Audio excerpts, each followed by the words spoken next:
देखिए आज हमारा जो चैप्टर है वो रासायनिक अपक्रिया एवं समीकरण है और इसमें हम रासायनिक अपक्रिया के बारे में पढ़ेंगे। सबसे पहले की रासायनिक अपक्रिया होती क्या है बेटिया।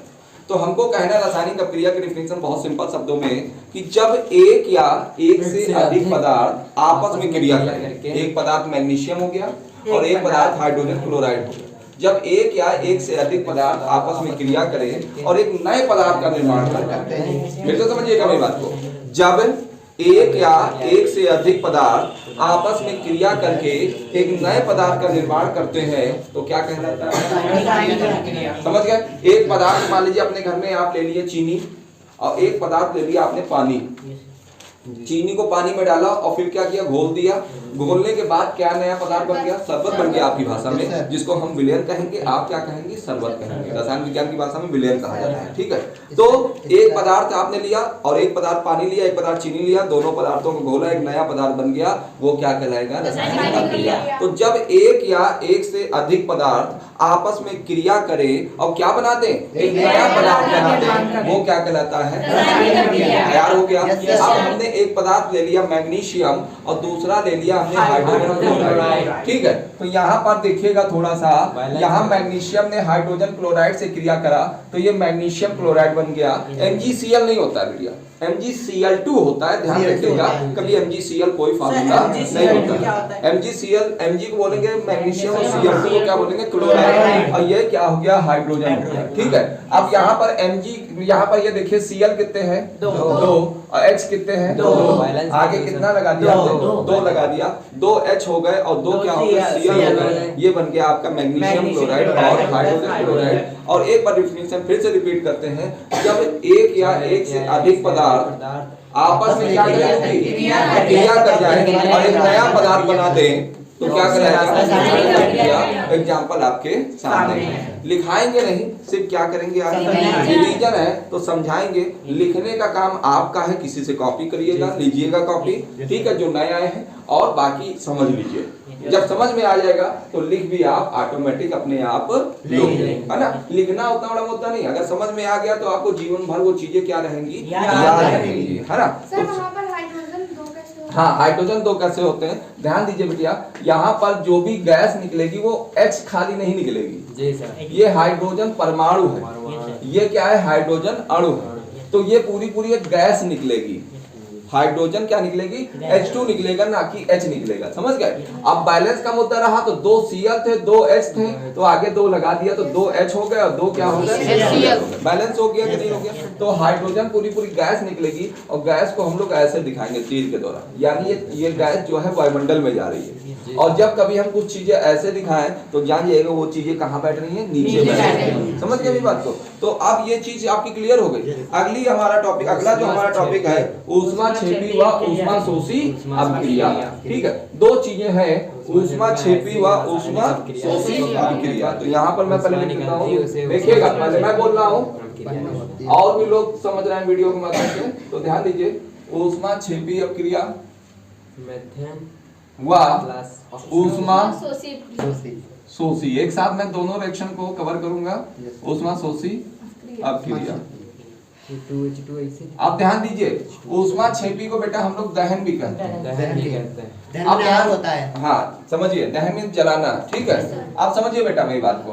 यहाँ पर क्या करोगे? CH4 ले लोगे, ये मैंने मेथेन ले लिया बिटिया, और क्या किया मैंने? जलाने का काम ऑक्सीजन के उपदेश में। ठीक है, ये हो गया ऑक्सीजन। और जैसे ही इसको आपने जलाया तो ये छोड़ जाएगा कार्बन डाइऑक्साइड और H2O। ऊष्मा भी निकलेगी, प्रकाश भी निकलेगा, मगर वो ठीक है, ये ऊष्मा प्रकाश। ठीक है, और प्रकाश भी निकलेगा, ऐसा नहीं है जलेगा तो प्रकाश भी निकलेगा। तो ये हो गया। C को क्या बोला बिटिया? कार्बन। 2 को क्या बोला? O को क्या बोला? Carbon dioxide. और बेटा ये क्या बन गया? जल। अब ध्यान रखना, जब ऊष्मा उधर तीर के इधर लिखी हो तो कैसी क्रिया होगी? और जब तीर के इधर लिखी हो तो तब कैसी होगी? यानी कहने का इस डिफिनीशन का मतलब है ऐसी रासायनिक अपक्रिया जिसमें ऊष्मा उत्पन्न हो रही है, ऊष्मा निकल रही है, वो क्या कहलाएगी? ऊष्माक्षेपी। समझ गए कि नहीं समझ गए? ऐसी अपक्रिया जिसमें ऊष्मा निकलती है या उत्पन्न होती है तो वो क्या कहलाता है? ऊष्माक्षेपी अपक्रिया। क्या कहलाता है बेटा? ऊष्माक्षेपी अपक्रिया कहलाता है। क्लियर हो गया? चलिए ये रहा आपके सामने एग्जांपल। हमने मेथेन लिया था, ये रिएक्शन मेन है, पेपर में ये जरूर लिखिएगा तब जाके आपको कंप्लीट अंक मिलेंगे। तो मेथेन को हमने ऑक्सीजन के साथ जलाया तो ये कार्बन डाइऑक्साइड और इसमें टूट गया, जल में टूट गया। अब यहाँ बेटिया हमको बताइए भैया H कितने हैं? 4। यहाँ पर 2 है तो बेटा हमने कितने लगा दिए?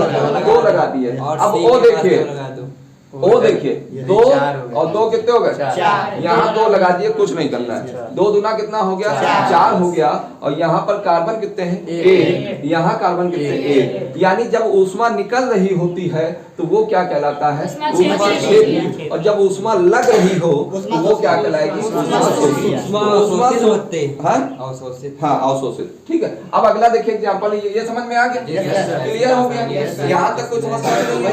आपका काम केवल कॉपी करने का है, सब कॉपी में लिखा हुआ है। एक व्यक्ति कोई बढ़िया कॉपी जिसने लिखी है उसको वो फोटो खींच के भेजेगा, मैं उसकी पीडीएफ बना दूंगा और आपको ग्रुप में डाल दूंगा। ठीक है, लड़कों वाले लड़कियों वाले दोनों ग्रुप में डाल दूंगा। जिसका नहीं लिखा होगा वो अपना नोट कर लेगा। क्लियर हो गया? रिवीजन हो गया? क्लियर हो गया? ठीक है। आप ये कोई ना कहे मुझसे, जो अगली बार अभी मैं संडे को स्मार्ट टेस्ट लेने वाला हूँ तो ये कोई ना मुझसे कहे कि मेरा तैयार नहीं है। एक बार नहीं होना चाहिए। तैयारी का मतलब परफेक्ट तैयारी।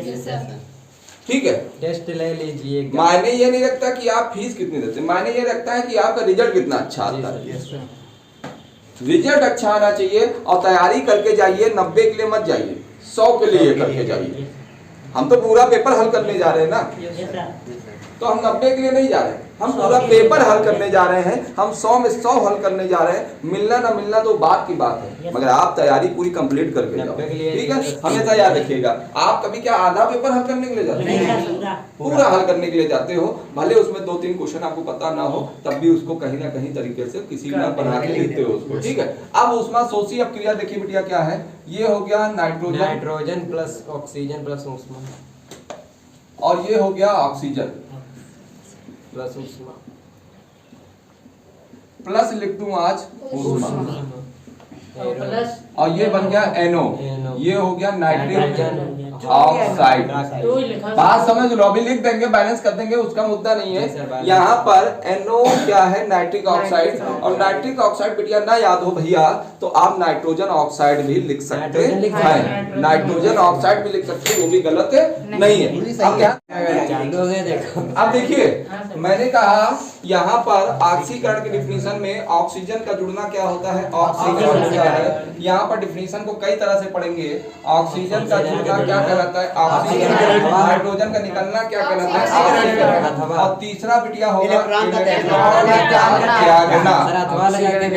अथवा भी लगा कर। हाँ, बहुत सारे डिफिनीशन में आपको हो सकता है कोई लोग ये कह दे इलेक्ट्रॉन का त्यागना, ये क्या है? ऑक्सीकरण। और चौथा क्या होगा? यहाँ पर ऑक्सीकरण संख्या का बढ़ना। ऑक्सीकरण संख्या का बढ़ना। ठीक है, ऑक्सीकरण संख्या का बढ़ना क्या कहलाता है? ऑक्सीकरण। ठीक है, तो मेरी बात ध्यान रखिएगा। ऑक्सीजन का जुड़ना ऑक्सीकरण, हाइड्रोजन का निकलना ऑक्सीकरण, व इलेक्ट्रॉन का त्यागना भी क्या है? ऑक्सीकरण। और ऑक्सीकरण संख्या का बढ़ना क्या कहलाता है? ऑक्सीकरण। और यहाँ पर मैंने एग्जांपल दिखा रखा है कि कार्बन ऑक्सीजन के साथ क्रिया किया, कार्बन डाइऑक्साइड बन गया। यहाँ पर कार्बन के पास कोई ऑक्सीजन नहीं है, तो ये देखिए, सॉरी है कार्बन के साथ, यहाँ कार्बन के पास कोई ऑक्सीजन नहीं है, यहाँ कार्बन के पास ऑक्सीजन आ गया, तो ये क्या हो गया? ऑक्सीकरण। सल्फर के पास कोई ऑक्सीजन नहीं है और यहाँ सल्फर के बाद ऑक्सीजन आ गया, तो क्या हो गया? ऑक्सीकरण। क्लियर हो गया? कोई लोग बोलोगे नहीं, ध्यान दो। तो इसमें हम ऑक्सीकरण का और डिफिनीशन के साथ एग्जांपल करा रहे हैं। ये है जिंक और ये क्या है? जल। जिंक ने क्या किया? यहाँ पर देखिएगा, Zn जो है O के साथ क्रिया करके क्या बना रहा है? ZnO। और ये H2 क्या हुआ? अलग हो गया। जिंक को बोला जिंक, Zn को बोला जिंक, O को क्या बोला? ऑक्साइड। हो गया जिंक ऑक्साइड। और H2 को क्या बोला? H2 को क्या बोला? हाइड्रोजन। यहाँ ध्यान दीजिएगा, Zn के पास वाला O है और यहाँ Zn के पास O आ गया। ये क्रिया कहला रही है ऑक्सीकरण उपचयन। भैया थोड़ा सा साइलेंट मोड पे रहा करिए, वीडियो में और भी लोग सीखेंगे आपका, ठीक है? तो थोड़ा सा बस उतना जवाब देखिए, ऑक्सीकरण या उपचयन। क्लियर हो गया कि नहीं क्लियर? इसके बाद हम बात कर ले, अपचयन या रिडक्शन। इसकी डिफिनीशन क्या होगी? ध्यान दो इधर। इसमें क्या है? उल्टा हो जाएगा, ऑक्सीजन का निकलना, ऑक्सीजन का निकलना, हाइड्रोजन का इलेक्ट्रॉन ऑक्सीजन का निकलना, उपचयन के बाद आगे ना बोले, हाइड्रोजन का जुड़ना, इलेक्ट्रॉन का ग्रहण करना ऑक्सीकरण संख्या का घटना और ऑक्सीकरण संख्या का घटना। जी आप ही तो कह रहे थे, आगे आगे बोलो। घटना क्या कहलाएगा? अपचयन। अपचयन। ठीक है, अब यहीं पर देखिए, यहाँ पर इस H2 के साथ O जुड़ा है और इस H2 के साथ O जुड़ा है भला? तो यहाँ पर देखिए, इसी क्रिया में यहाँ पर देखेंगे, ये क्या हो गया? ऑक्सीजन हट गया, तो ये क्या कहलाएगा? अपचयन। क्लियर हो गया कि नहीं क्लियर हो गया? यहीं पर देखिए, इसी क्रिया में एक पंथ दो काज कि यहाँ पर हाइड्रोजन के साथ ऑक्सीजन जुड़ा है और परंतु यहाँ ऑक्सीजन के साथ हाइड्रोजन के साथ ऑक्सीजन नहीं जुड़ा है। इस वजह से क्रिया क्या हो गई? अपचयन हो गई, क्योंकि यहाँ ऑक्सीजन क्या हो रहा है? हट रहा है। क्या हो रहा है? हट रहा है। क्लियर हो गया? अब एक क्रिया आती है आपकी रेडॉक्स क्रिया। इसी रिएक्शन में देखिएगा, मैं एक और रिएक्शन, मतलब यही रिएक्शन में एक रिएक्शन तीन चीजें, ऑक्सीकरण भी, अपचयन भी और रेडॉक्स भी होगी। यहाँ पर ध्यान दीजिए, समझ में आ रहा है कि नहीं आ रहा है? रेडॉक्स रेडॉक्स सब क्रिया, ध्यान दीजिए, ऐसे ही रेडॉक्स रिएक्शन। समझिए, मुझे बोलने दीजिए और यहाँ ध्यान से देखिए। ये हो गया Zn, सीखने आए तो सीख के जाइए यहाँ से। ये हो गया जल H2O और ये आपका Zn अलग हो गया, जिंक। ये डेफिनेशन है, यानी पहले दूसरी लिखा। और ये हो गया ZnO हो गया, जिंक ऑक्साइड हो गया और ये हो गया बिटिया हाइड्रोजन।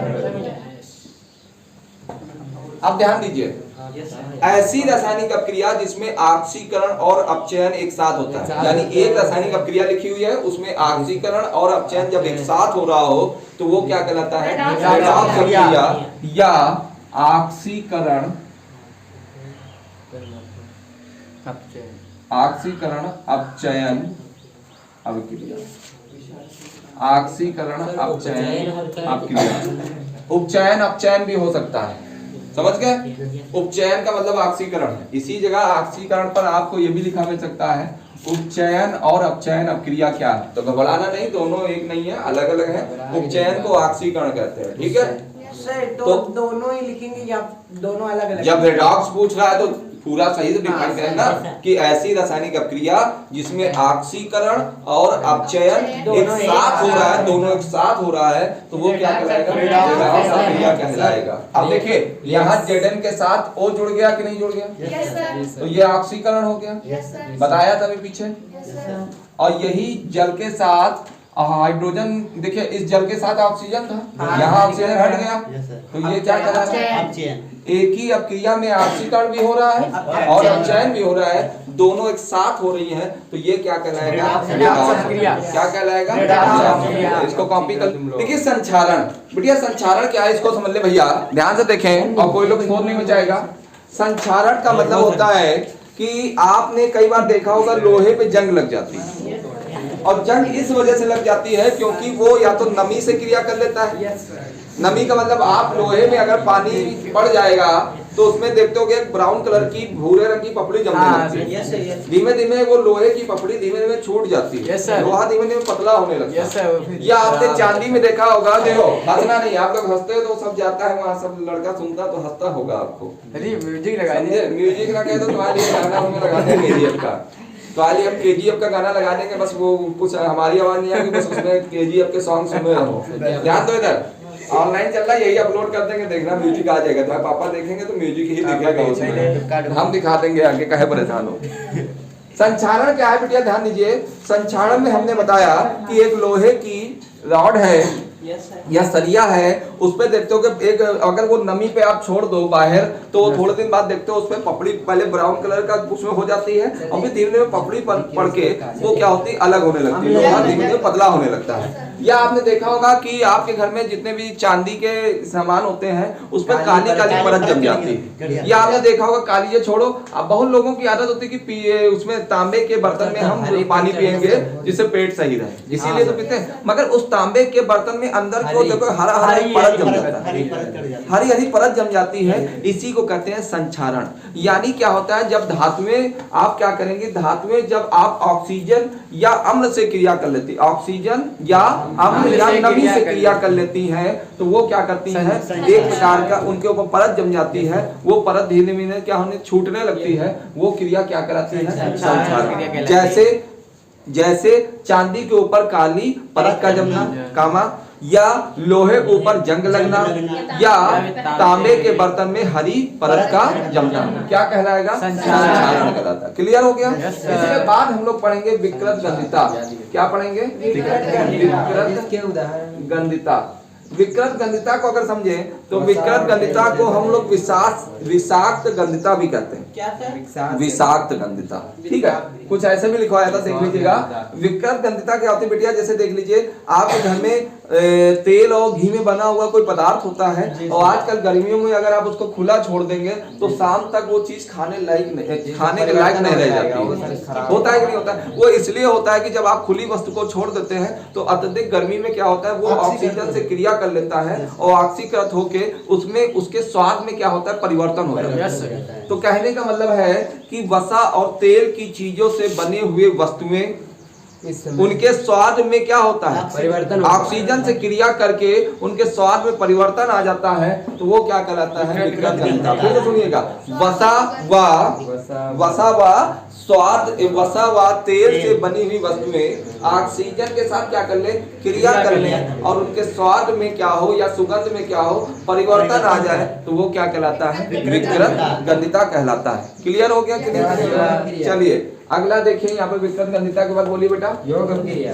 योग अपक्रिया, ध्यान दीजिए, योग अपक्रिया क्या है। योग अपक्रिया में दो पदार्थ मिलकर एक नए पदार्थ, हाँ, इनका कहने का मतलब है योग अपक्रिया में क्या होता है, दो पदार्थ मिल जाएंगे तो एक नया पदार्थ बनाएंगे। मेरी बात समझिएगा, दो पदार्थ आपस में मिलकर एक नया पदार्थ बना दें तो वो क्या कहलाएगा, योग अपक्रिया कहलाएगा। योग अपक्रिया में देखिएगा, एक पदार्थ ले लिया हमने कार्बन, अभी ये देखिए हमने पढ़ा है, और दूसरा पदार्थ ले लिया ऑक्सीजन।